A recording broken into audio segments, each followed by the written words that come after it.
वीरान नगर के mental hospital के सामने सुबह के समय एक ऑटो आकर रुका।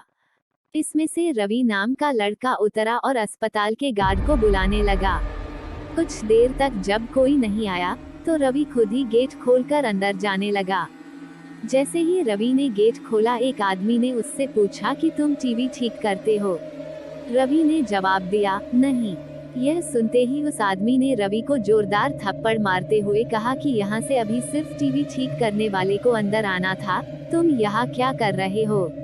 रवि को कुछ समझ नहीं आ रहा था।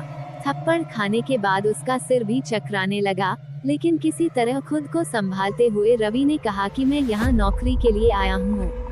तभी एक डॉक्टर और उसके साथ 4 कंपाउंडर भी गेट के पास पहुँच गए। उन्होंने थप्पड़ मारने वाले इंसान को पकड़ लिया। डॉक्टर ने कंपाउंडर से कहा कि जाओ इसे ले जाकर ट्रीटमेंट की तैयारी करो, मैं जल्दी आता हूँ।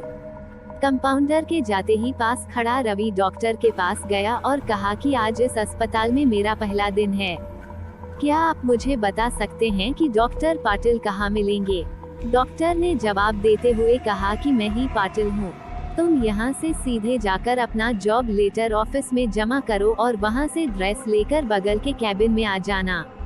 रवि थोड़ी ही देर में कंपाउंडर की वर्दी पहनकर डॉक्टर के कैबिन में पहुँच गया। डॉक्टर ने उसे बताया कि जो तुम्हें अभी गेट में मिला था वो पागल है। पिछले 8 दिनों से वो सभी को टीवी बनाने वाला समझ रहा है। फिर जब उसे पता चलता है कि वो टीवी बनाने वाले नहीं हैं, तो गुस्से में थप्पड़ मार देता है। उसके बाद डॉक्टर ने अपने अस्पताल के रमाकांत कंपाउंडर को बुलाया और रवि का परिचय सबसे कराने के लिए कहा। रमाकांत ने कुछ ही देर में रवि से सबको मिलवा दिया और फिर उसे मरीजों के कमरे में ले गया। वहाँ हर कोई कुछ न कुछ अजीब हरकत कर रहा था। कोई दिल टूटने वाली शायरी सुना रहा था, तो कोई फिल्मी संगीत गाते हुए डायलॉग मार रहा था। सभी मरीजों को दिखाते हुए रमाकांत ने रवि से कहा कि आज के बाद से तुम्हें इन सारी चीजों को झेलना होगा। इतना कहकर रमाकांत वहां से चला गया। तभी रवि को पता चला कि उसकी नाइट ड्यूटी लगी है। दिन के समय आराम करने के बाद रवि रात को मरीजों की देखरेख में जुट गया। जैसे ही रात के 12 बजे तो सभी का चेहरा डर से पीला पड़ने लगा। हल्ला करने वाले मरीज भी चुपचाप से एक कोने में बैठ गए। यह सब देखकर रवि को बड़ा अजीब लगा। उस दिन नाइट ड्यूटी में मौजूद डॉक्टर से रवि ने पूछा कि आखिर ये सब क्या हो रहा है, सब लोग इतना डर क्यों रहे हैं। डॉक्टर ने जवाब दिया, इस अस्पताल में रात 12 बजे के बाद भूत घूमते हैं।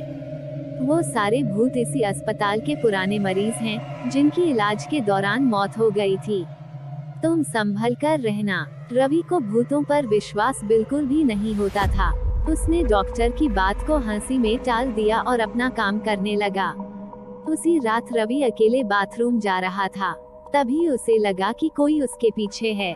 मुड़कर देखने पर कोई नहीं दिखा। कुछ देर बाद उसे फिर ऐसा ही महसूस हुआ।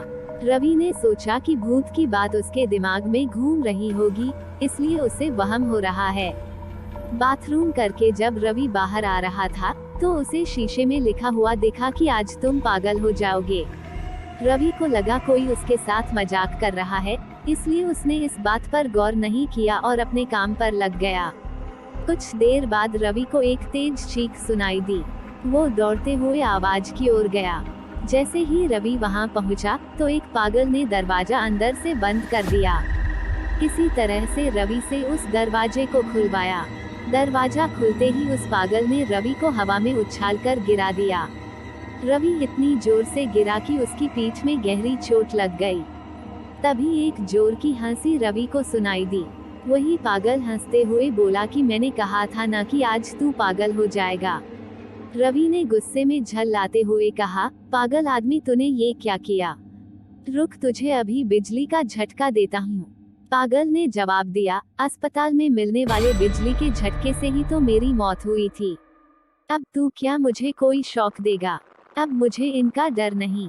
इतना कहते ही उस पागल भूत ने रवि को एक हाथ से पकड़ा और दूसरा हाथ स्विच बोर्ड में डाल दिया। इस तरह से रवि को बिजली का इतना तेज झटका दिया कि उसकी चीखों से पूरा अस्पताल गूंज उठा।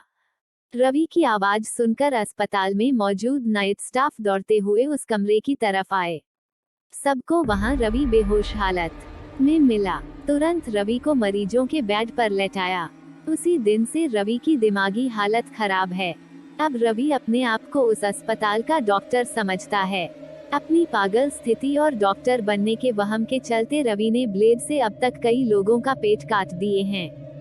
हर रात उस भूतिया अस्पताल से रवि की तरह ही चीखने की आवाज आती है और किसी न किसी को वो भूत रवि की तरह ही पटक देता है। ये चीखने की आवाज हमेशा उसी समय आती है जब रवि को बिजली के झटके दिए जाते हैं। कहानी से सीख, सामने वाले की चेतावनी को हल्के में लेना खतरनाक हो सकता है। हमेशा सतर्क रहना चाहिए। थोड़ी सी भी सावधानी हटने पर भयानक दुर्घटना घट सकती है। कहानी सुनने के लिए आपका धन्यवाद।